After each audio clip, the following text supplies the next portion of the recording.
we got some recovery efforts going here.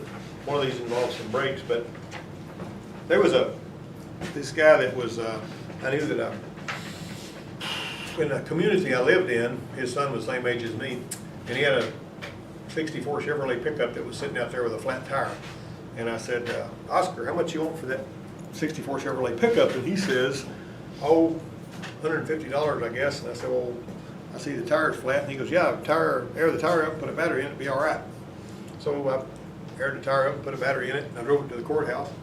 And I said, I want to buy a tag for a pickup that's been sitting there for about 5 years. It's a serial number. And they gave me the serial number, and they threw me a tag, and I drove it for a while, and I sold it. But that was the way it was in those days. You could buy a used pickup truck, you know, in those days that was not very old. See, that truck was only like 7 or 8 years old at the time, you know. Color of that, an 05 model now, for like $250, $300, you could buy a pickup truck, you know, that was a pretty decent truck. Well, a little while later, you know, after I moved to Texas, and I came back to Texas for a visit, from Texas to visit, I told him, I says, I saw that this 73 LTD was sitting there that belonged to his son. I says, what is that car sitting there for? And he goes, well, it was running when we parked it, but it's just got a flat tire and it needs a battery.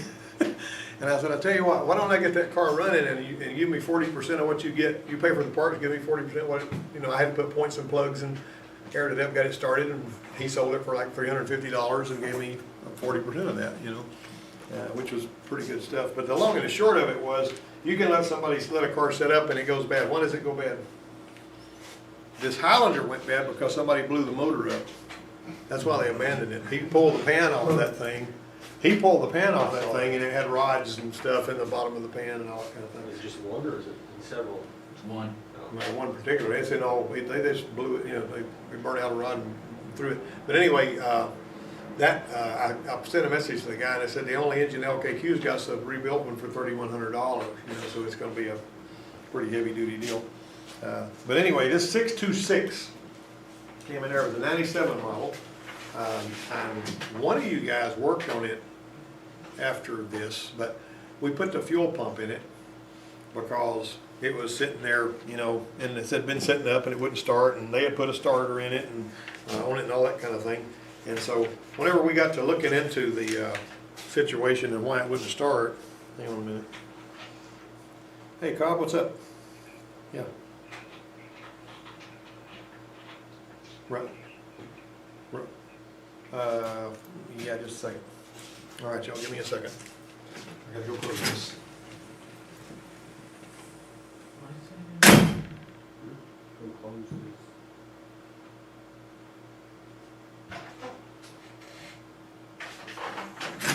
He's doing something in there and he needed me to close it. But anyway, so we measured the current draw going into the pump. So if a pump is pumping fuel, how much current should it be pulling? If an electric fuel pump pumping fuel, and you measure current draw on that pump, how much current should you see? 2 something. 30,000? Well, no, we were talking about amps, you know, current. 2 amps or something like that. 2 amp, but 1.5 is what it's going to, if it's spinning dry, it'll be about, this one here was pulling 10 amps and it wasn't running. Okay, so what's that telling you? The motor's locked up, the little pump motor's locked up in there. So we jerk it out of there. This is the car, right there. It's got 194,567 miles, been sitting in a barn. And this is what the pump looked like, right? Ain't that great? We got 30 pounds of this same gunk that was in the tank. All of that stuff gathers in there and, you know, congeals out of the gasoline and all that. So we washed it out. Is that the pump that Melissa took out, or is that the one that I took out? No, that's the Melissa took that one out. And then you had to take it out again because there was some junk that came from places in the tank. It was a plastic tank, which is good. If it was a metal tank, you probably wouldn't be able to make this happen. But anyway, here we wound up putting a pump in it, and it ran, and then you put another pump in it, and then it ran, but it didn't run right, and it turned out it had a weak ignition coil on it. And that was you that did that, yeah. And that was, and when we put the coil on it, it's been running like a sewing machine ever since. Then we bring it back one time because It was it was leaking. leaking. Yeah, there was leaks too. One of Yeah. the hose got put on was too big. Yeah. But All right. Another vehicle, now this was before all of that, but when I put this together, but another vehicle that made an appearance was this '01 Chevy Impala that belonged to the Highway Patrol. It was an old sleeper, you know, unmarked police car, and they didn't wanna spend a whole lot of money on it, and the auxiliary services director says if the trooper guy brings it up here, would y'all mind working on it, because they think it's got an anti-theft problem. Because somebody has put a battery in it, and it still wouldn't start sometimes, and all this kind of thing, and they were thinking it was the ignition switch and the security light and all that stuff. And so I said, yeah, bring it on up here, and so we did a voltage drop test when we were trying to start it one of the times, and it wouldn't start, and it was dropping 7 volts between the positive, screw on the battery and the starter. And so what we found on that one, if I can get this thing to do this, is that. Now you notice you can't, because of this cover, you can't really look at it and see this unless you happen to pull that cable back and turn it over. And see, so basically we built a battery cable for it. We didn't just clean that one up. We took another battery cable, and it had 2 cables coming off of that same end going, one of them was going to the fuse panel, the other was going to the starter and all that kind of stuff. We built one, put it in there. And putting a battery in, which is what they did, didn't do anything to solve the real problem, so we put the cable over here. All right. So the next thing that we had, there's this ragged 1997 Accord that came in, and she had driven this Accord until it wouldn't stop anymore.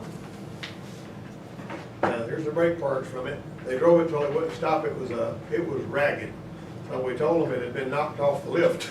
That's the one, you remember whenever the perfect storm happened and the brake pedal was disconnected from the Bronco and left unhooked and nobody was told, and this other guy got in it to drive it, and he got it in drive instead of reverse and went forward and knocked the car off the lift. That was the one that got knocked off the lift.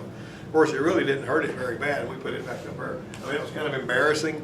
If I didn't want to really be embarrassed, I'd put the picture up here for you to see, everybody's looking at that kind of thing. But anyway, that's one of those things. So there was this 99 Expedition that came in, and this one here, and these are the bunch of cars that just were crappy and old and needed to be propped up. And this one here looked like that. Now this is a suspension issue, right? A flat air spring. So what do you do about that? Okay, it had a lot of tree dust on it, been parked for months. See, like those cars I was talking about, they were parked. They were running when they were parked and all that. It's been parked for a long time. And the people that brought it over here, the people they asked me if I'd work on it, said, bring it over here, we'll do something with it. So when they bring it over here, they got a traffic ticket on the way over here because the tag was expired. So that was a bad thing. Well, we also noticed the cruise control brake pressure switch was leaking, and there was an old road recall that had been done. You remember the leak I told you about that caused the transmission shift light to come on? Because brake fluid was going through that pressure switch into the wire harness, down into the connectors and all that. Well, this one here just had a leaking switch, and that can cause a fire, believe it or not, because brake fluid will burn, something like that going on. Then we had the 3-valve. We actually fixed that. We put coil springs on it and a full set of shocks. Basically, is what we did on that one. Same thing we did on my dad's car. When his air spring started going flat, because other things are going to happen too. Hello, Michelle. Talk to me. Yeah. Yeah, we put it on there. Just take off and we'll settle up later. Okay, so that means that when I drive it, I shouldn't have any issues, you think? No, never again. You probably won't even need anything except an oil change as long as you own the car. You won't even need any more tires. Oh, thanks, Rich. All right. Okay. So anyway, basically what we had here with that one there, we went ahead and put that in. We don't want to put expensive air springs on there and then find out that the pump went out, and that's another $350. So let's put the coil springs on one that old, basically what we do. Now this one right here is one that 2007 that had to have spark plugs, and these are the ones that are, there you are. What did you bring me? Gear oil and something. Gear oil and something, okay. We can always use something. Turn that light back on. Wait, sign the ticket. Don't go to sleep. You know how they are when I'm talking, they usually go to sleep. All right.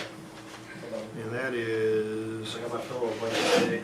Where did them spark plugs come out of? those spark plugs that you're looking up there come out of a 3-valve Expedition, and he's done one of those too. Yeah, that sucks when they break. Where the spark And, plugs? Yeah, those They spark, break all a ton. Yep, but they will if you don't spin them out with an impact wrench. You know that. We're doing like we're having to do that Navigator, because it's an 8-cylinder in such a small area, it's all the way back, getting it back into the spare ones. Yeah, he had those that he did on that Lincoln Navigator. Well, the Navigator was fun too. I wrote another article about that one called Phasers on Stun, because he had to put timing chains and all the hogwash in the front of it. And it ran really, really good when he got through with it. And then they came back about, what, a week, 10 days later? And they Yeah, said, it's whatever. doing the same thing. Well, it wasn't doing the same thing.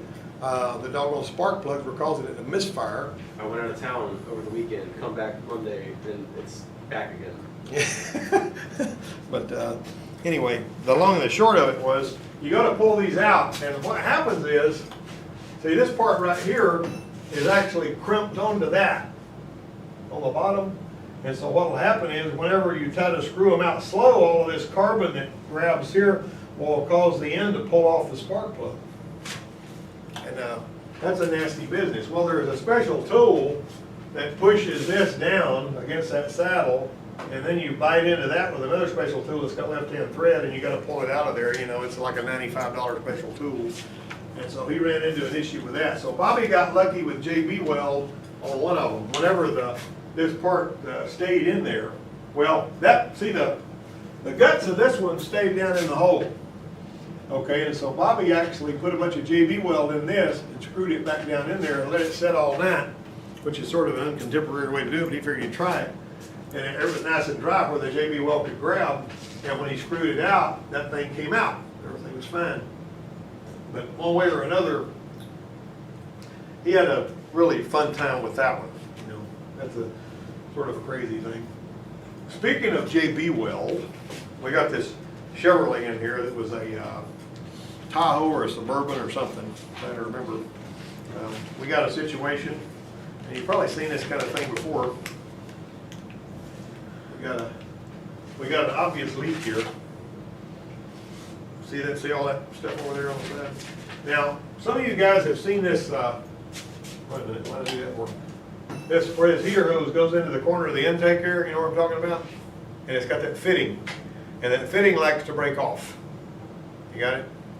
And so what this guy did when the fitting broke off is he JB welded it.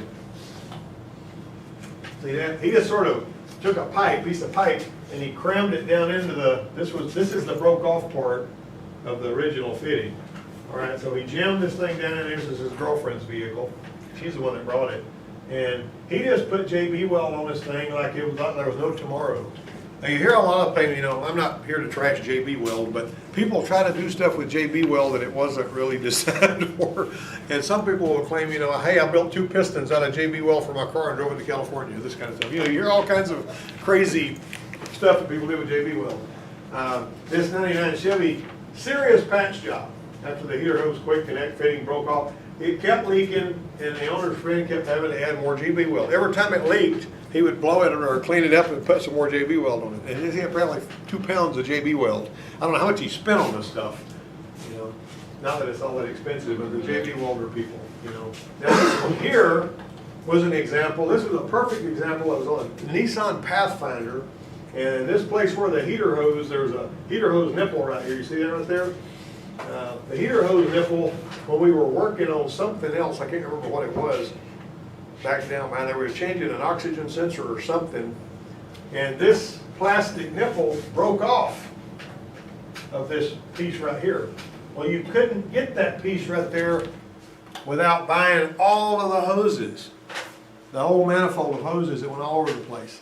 And that plastic part, and it was going to be really expensive. They have to order it from the Nissan place. I don't remember how much it was, but it was really high. And so what I did was, I got this fitting right here, which is 1/2-inch pipe, and then I got this 1/2-inch pipe cap, and I went up in there and I cut some really good robust threads because that's tough and it's thick. And then I put some Teflon tape on it, and we put a hose on there, and we fixed that thing without having to replace this pipe and all the long hoses and other plastic parts that went with it. And so we wound up with a fix that stayed. You know, sometimes you can do a fix and the fix will stay.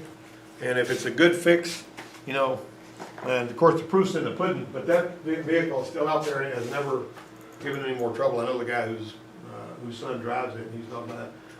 But one way or another, all of this stuff right here revolves around somebody trying to leaving one sitting like this one, like here. See, this guy right here, when he brought this vehicle out here, he had no idea what was wrong with it. He just had the life-size picture of bringing it in. Maybe we tighten a few screws and put a fuel pump in it, and maybe put some park brake cables on it, and then he'd be able to drive it. And boy, that was a mistake. You know what I mean? So what would you do with this one out here if you were gonna Take it to the junkyard. take it to the junkyard? That sounds rough. What do you think this? What is a 2001 Toyota Highlander worth running? I don't know, but I guarantee the parts would probably be, interior parts you'd sell for a lot. I mean, with the holes rusting in the side of the doors and everything. Yeah, it's got rust on it and everything. Of course, like he's saying, though, the door panels and the dash parts and all that kind of stuff. Yeah, but still, I mean, we ain't gonna sell that in. There was a guy, Surprised. and another little addendum to all this, that brought us a 66 Thunderbird. You know what a 66 Thunderbird looks like? It looks like a rocket ship on the inside. I mean, it is really amazing looking. And he brought us that thing when I was working in Enterprise at that shop over there at Davis Auto Service. And he said that he wanted a engine put in it. Well, the rest of the car needed a lot of work too. And so he paid Ed Davis and them $1,500 to put a rebuilt engine in it. And that was in '77, that was a long time ago. The car was like, 11 years old at the time, and those were sexy cars and all that, but they just had a lot of junk on them that, people don't need. And so the guy that put the motor in is a guy that's a really good mechanic that I worked with, and he said, what this guy doesn't realize is you can spend $1,500 putting an engine in a car like this, and when he brought it in here, it was a $100 car, and now with that $1,500 engine in it, it's a $300 car. You get where I'm going? You're not going to get back dollar for dollar what you spend on one like that. But in a situation, if you're wanting to keep it until you drive the wheels off of it, that's okay. But you shouldn't expect. This one guy had this Jeep for sale one time over there in Clayhatchee, and I asked him. I said, "Cheryl, what is this? How much do you want for this Jeep?" It was a Jeep, old Jeep Wrangler, not a Wrangler, but before the Wranglers, the old, CJs. And he says, well, he wanted $1,200 for it. And I said, are you serious? I said, that thing's all rusted out and everything else. Of course, this is an example of the book in the book of Proverbs. There's a verse that says, bad, says the buyer, and then he goes his way first. But I told him, he said, it's got a $1,200. No, he said, it's got a new crankshaft in it. Well, the new crankshaft doesn't make the whole thing worth $1,200 whenever sitting beside the road anywhere else. It might be worth $150.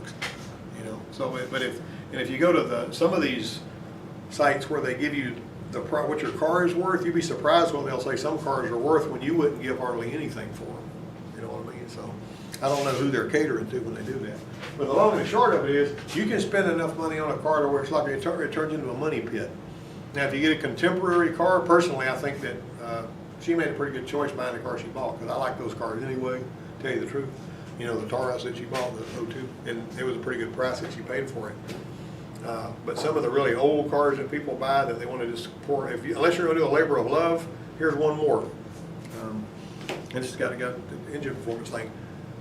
This guy who was a medical professional over in the town I worked over there for so long, he had the old Broncos, early 70s, not the one that looks like the Bronco we got, but the early 70s, the old square body Broncos. He had one of those, and he gonna fix it up. All right, and so he got it painted. He got a Mustang engine, got a wrecked Mustang, and put in there. It was like I don't know, about an 86 or 89 Mustang engine to put in that thing. Got it, put an electric fuel pump in the tank and all that, and he got it cammed up. And I got the engine built up and cammed up, put the electronic fuel injection back on it and all that kind of stuff. And he had $28,000 invested in that thing because he wasn't doing it himself. He was hiring the paint and the engine swap and all this other stuff done. Was this thing worth $28,000 when he got through with it? I don't think so. I mean, maybe to some people, but at the same time, it was. Now think about this, you guys that are engine gearheads. It's idling rough, obviously, because it's got a cam in it, but it's also blowing a bunch of black smoke. Now when you're driving it, it don't blow black smoke and it runs normal, right? But it's got a MAP sensor on it. It's not mass airflow, And when it runs, what happens to the engine vacuum when you cam one up? You ever see a vacuum gauge one that's cammed up? Decreases. It's low engine vacuum. Low engine vacuum means what to the map sensor? It means high load. High load means more fuel. So it's never gonna idle right with that cam in it unless he does the mass airflow thing. So, we'll put a mass airflow sensor on it. So we get a mass airflow kit, which comes with an engine controller, some wires, a mass airflow sensor, and it's a whopping $500. But we put it on there, and it ran like a sewing machine. See, he got that fixed for another $500. I guess he's still driving the thing. You know, he may drive his $28,000 or $30,000 out of it, whatever. But if you're working on it yourself, you know, kind of like Gibbs building the boat in his basement on NCIS, you know, if you're the one that's doing the work, you got me? You can actually do pretty well. This other buddy of mine, he's got he bought a 51 Ford pickup truck. And he got it painted shiny red, and he did all the work himself. Everything he did except for spraying the paint, he did it himself. But he did it without putting a lot of money into it. But you got to have staying power, you know, to go through it, and that's the whole thing. So, but anyway, that's basically what I was hitting on right there. And I think, if I'm not mistaken, that might be my last slide. I think. Yep, that's the last slide. But anyway, there's usually a lot of stories that you can tell about stuff where people found something, and sometimes you can find junk cars. You know, you can find junk cars or junk parts or something like that, and Jonathan tells stories about that all the time. He's got junk parts left over from another job that he can cobble together and make a car run good with spending almost no money on it. That works on that one car, but you don't have an endless supply of those. You see what I mean? So you basically got to be careful about that. My son Matthew, he had a truck that he bought that he decided he didn't want, and it was like a 96 Chevrolet, and it ran good and all that, but it had some body damage on one side.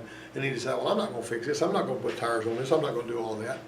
He says, I just want to get rid of the truck. And so he called the guy to come over and look at it, and the guy said, well, I'll give you $400 for it. And he goes, well, I don't want to sell it that cheap. And I says, what you could do is you could put an ad in the paper, say I have a good engine and a good transmission for a 96 Chevrolet pickup, a 350 engine, you know, and a 4L60 transmission, whatever. And I said, I guarantee you could sell the engine and the transmission for twice what you could get for the truck running.